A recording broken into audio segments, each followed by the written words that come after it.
નમસ્તે રોકાણકાર મિત્રો, હું સુનિલ પટેલ, પાર્થ શેર બ્રોકર. આજે આપની એવી સમસ્યા માટે વાત કરી રહ્યો છું. સોશિયલ મીડિયા થ્રુ આપણે આજે ઘણા બધા વિડીયો જોઈ રહ્યા છીએ, જેમાં ઘણા બધા કન્ફ્યુઝન આપણને ફાઇનાન્સને લગતે ઊભા થયા છે.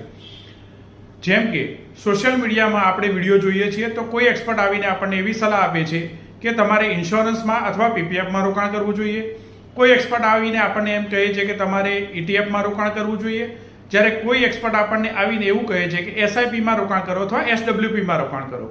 એસઆઈપીમાં પણ આપણને એવું કહે છે કે સ્મોલ કેપમાં રોકાણ કરો, મિડ કેપમાં રોકાણ કરો. તો મિત્રો, હવે કરવું તો શું કરવું, અને આપણી જોડે હાલ જે રોકાણ છે તેમાં શું ડિસિઝન લેવું?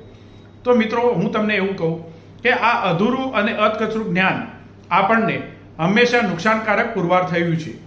તો મિત્રો, આપણે આ સમસ્યાનું સમાધાન જોઈએ. મિત્રો, આપણે ક્યારેક તો ભૂતકાળમાં બીમાર થયા હતા, તો શું આપણે એ સમયે આવા બધા ટૂંકા વિડીયો જોઈને આપણે દવા લઈ અને સાજા થયા હતા? ના મિત્રો, તે સમયે આપણે એક એક્સપર્ટ અનુભવી ડૉક્ટર જોડે ગયા હતા. તેમને આપણા રોગની ગંભીરતા જોઈ, જરૂરી રિપોર્ટ કરાવી, આપણા શરીરના વજન કદ મુજબ આપણને દવા આપી હતી, અને એમાં ચોક્કસથી આપણે ખૂબ સરસ રિઝલ્ટ મેળવી અને ઝડપથી સાજા થયા હતા. તેવી જ રીતે મિત્રો, બે સગા ભાઈઓ, એક જ કંપનીમાં કામ કરતા બે કર્મચારીઓ, એક સરખો પગાર મેળવતા વ્યક્તિઓ માટે ઇન્વેસ્ટમેન્ટના પ્લાન અલગ અલગ હોઈ શકે.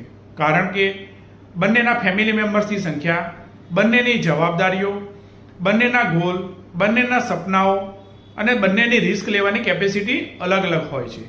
તો મિત્રો, તમારે તમારા ફાઇનાન્શિયલ એડવાઇઝરને મળીને આ મુજબ તમારી જરૂરિયાતો, તમારી રિસ્ક કેપેસિટી અને તમારી જવાબદારી જણાવી તમારે લાંબા ગાળા માટે તમારું ફાઇનાન્શિયલ પ્લાનિંગ નક્કી કરવું જોઈએ.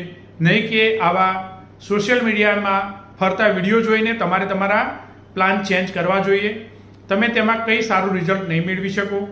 મિત્રો, આ બાબતે હું તમને એક બીજી એવી સલાહ આપું કે દર શનિવારે સાંજે એનજે ગ્રુપ, જે ભારતનું સૌથી મોટું ઇન્વેસ્ટમેન્ટનું ગ્રુપ છે, તો મિત્રો આ ગ્રુપ દ્વારા દર શનિવારે સાંજે એક વેબિનારનું આયોજન કરવામાં આવે છે, જેમાં ફાઇનાન્શિયલ ક્ષેત્રને લગતા ટોપ એક્સપર્ટ્સ, સીઈઓ અને ઘણી બધી મ્યુચ્યુઅલ ફંડ કંપનીના એએમસીના વડાઓ દ્વારા તમને પ્રોપર જ્ઞાન આપવામાં આવે છે. તો મિત્રો, આ જ્ઞાન તમારે વેબિનાર દ્વારા મેળવવું જોઈએ.